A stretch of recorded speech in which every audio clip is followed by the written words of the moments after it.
Oh well. Okay. Hey people. Okay.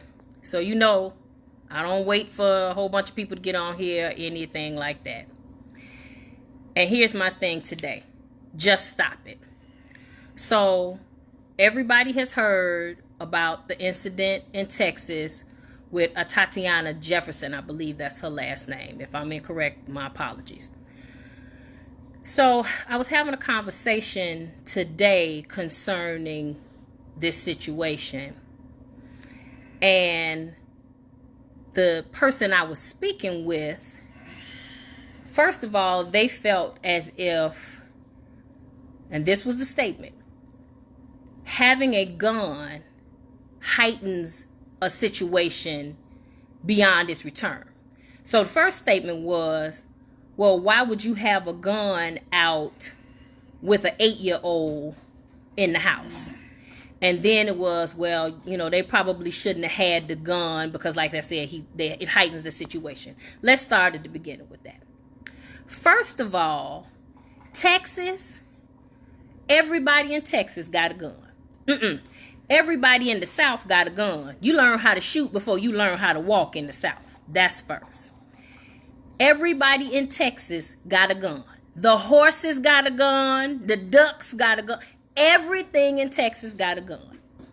So her having a gun was not unheard of. It was not unusual. Illinois is new to concealed carry. Dallas don't have concealed carry. They got carry, period.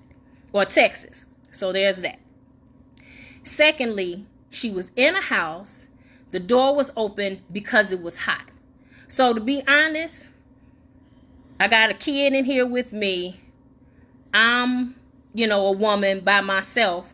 Yeah, if I had a gun, I'm going to have a gun close too. Because again, if he's in Texas and he's 8 years old, that's not the first time he's seen a gun, and that's not the first time he's been around one. So there's that. You get a wellness check. And everybody knows, aside from it being a non-emergency, you get a wellness check. You walk up to a house, you see the door open, you knock on the door, you say hello, you announce yourself, you something.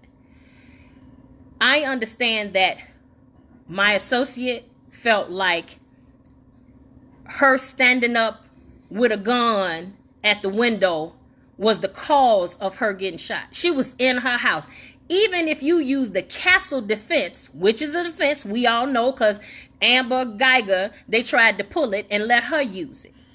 However, this young lady actually was in her house with a weapon. So if she had shot everything out there, she had the right to defend where she was. And she didn't pull the trigger in her own house, defending herself and her family. Okay. So I don't think she was the one with the gun who heightened the situation. The officer who had the gun and decided to just walk up to somebody's side window and shoot in there, yeah, that was heightening a situation. And I am really, sick and tired of that whole thing where every time something happens to us, we are the reason for it. You kill us, Rakia Boyd. It was her fault now, right? And now you want all of this stuff to just magically go away because how dare she get killed when you do something stupid? Yeah, that's interesting. Okay. And back to this situation. So me and my associate are still talking, and the story I got, when the story first broke, it was, yes, they acknowledged that there was a gun. The gun was sitting on the dresser.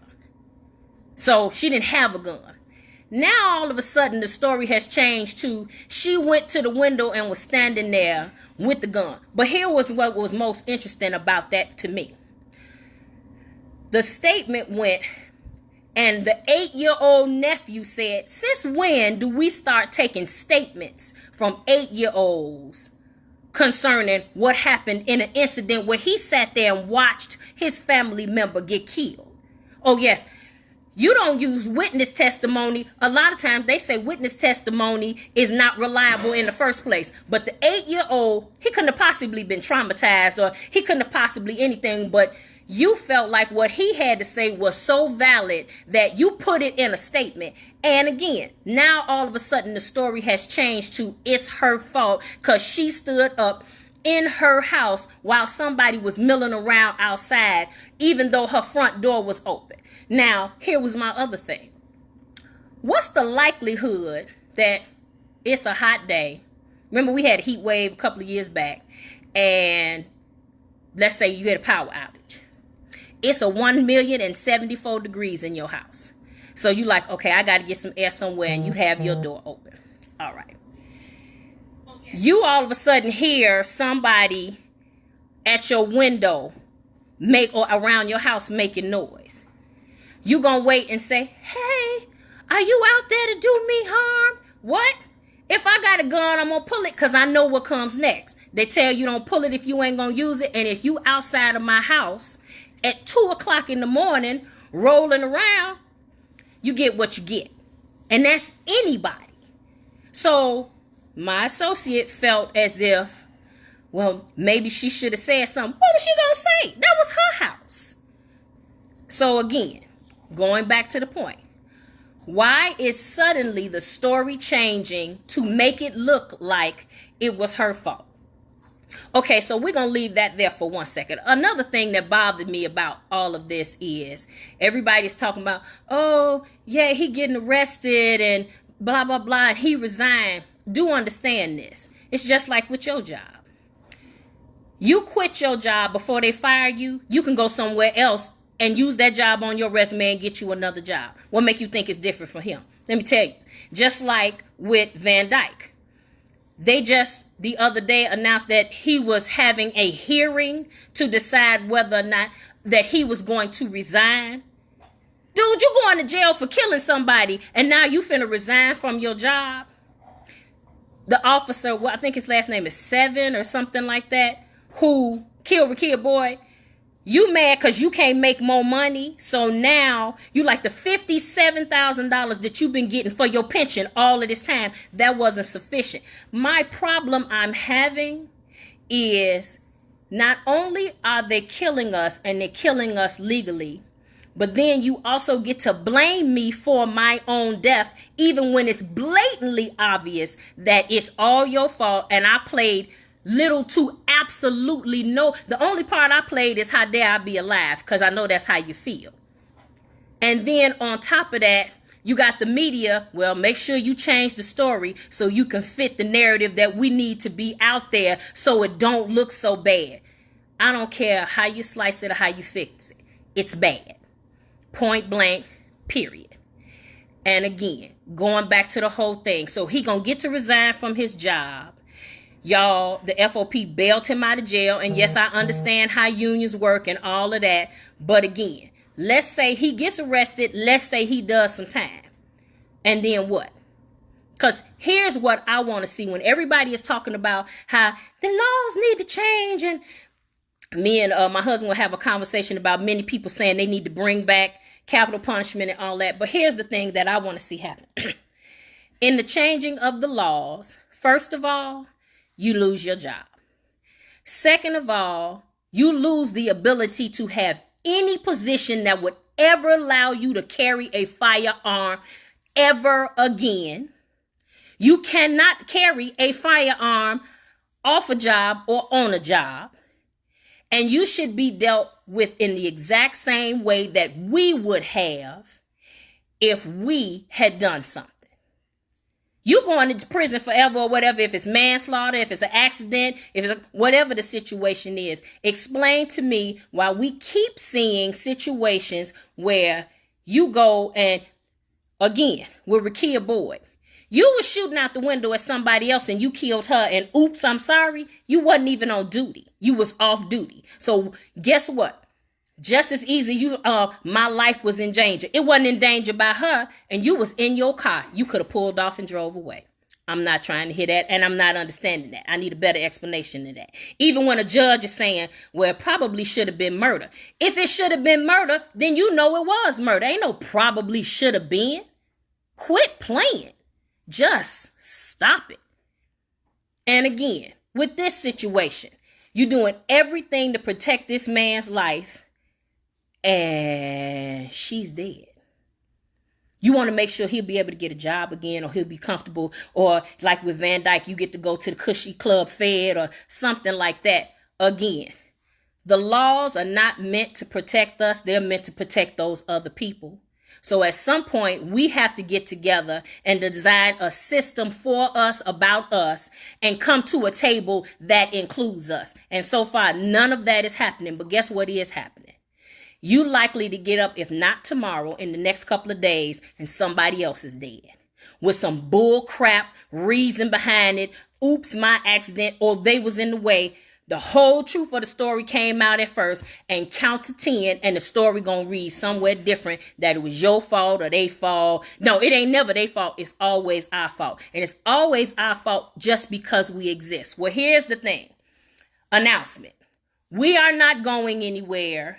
And the only reason why we're dying, other than natural causes, or, what we eating because, Thanksgiving is coming, is because you're killing us.